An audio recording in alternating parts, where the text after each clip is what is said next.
Leeds United face Millwall this weekend in a match that could be absolutely colossal for both sides in their hopes at promotion this season. Millwall sit 13th in the table with 2 wins so far, with Leeds United in 15th. However, I think Leeds United have a very, very strong chance of beating their London opponents. Find out why by watching this video. And the first reason is the way that Millwall likes to play. Just going to go step by step how Millwall have played so far this season and what that means for Leeds United. And the first thing is they're quite strong at set pieces. This has been an issue at Leeds United for a few seasons now, and that's sort of normal for us. We're used to conceding from corners. It seems to be improving under Daniel Farke, though, which is a positive start. Millwall are very, very good at whipping a ball into the box and getting a big lad's head on it at the end, and they're also quite good at shooting from direct free kicks. Definitely something to keep an eye on. Don't concede fouls in dangerous areas. They also like to try to protect a lead. Now, although Millwall have 2 wins this season so far, I'm just very quickly going to bring up their results just to make sure I get everything right. They've not scored more than 1 goal in any match. That means when they take a lead, they like to sit back and protect it. If you're in the lead and you don't concede, you still get all 3 points, and it's a completely understandable way of playing, even if it's quite frustrating for opposing fans and teams. That means that they also engage in quite a bit of low possession football, which is sort of what we played against with Sheffield Wednesday.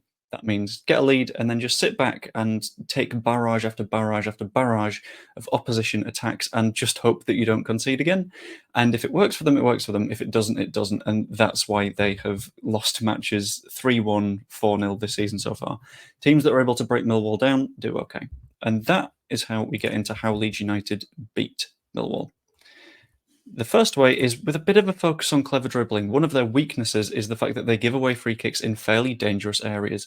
And that is really, really bad against a team that has Willie Gnonto, Crescencio Somerville, and Georginio Rutter, who are all good with the ball at their feet, dribbling at defenders.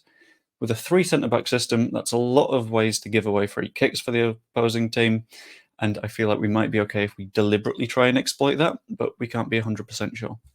In addition, using the wide areas is also a good idea. Millwall play 3 at the back, 4 in midfield with 2 sort of wing-back wide midfielder things, and then 3 forwards. Now, that 3 at the back means there's not really a full-back, so there's an opportunity to get in behind with Gnonto, Somerville, a little bit of an overload, perhaps Shackleton and Gnonto teaming up on the left-hand side, Somerville, and if Spence is fit, Spence, if not probably Luke Ayling on the right, and just get in behind opponents, whip some balls in for Gilles Piroe. That should, in theory, work out. We'll see in the match itself.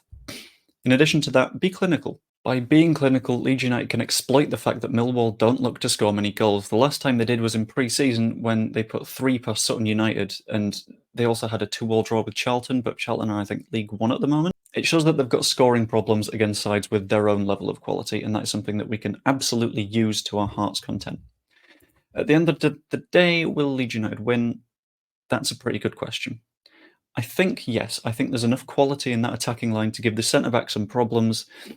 In the wide positions, we can really exploit the fact that there aren't straight-up fullbacks there, instead using a wing-back system. If Georginio Rutter is confident and has his shooting boots on, fantastic. If Gilles Piroe is playing like we know he can, brilliant. We could put 4 past them. But it's all about getting that confidence early in the match and growing into it. I don't know what we'll do in midfield. I think we'll go sort of solid with Ampadu, Kamara, and then maybe Gruev. Maybe instead we play 2 midfielders and then Piroe Rutter again. I sort of hope we go that way forward, but yeah, I feel a win coming on. It has to come at some point. Hope you enjoyed. Comment below what you think will happen and like the video if you enjoyed. Please subscribe as well. See you later.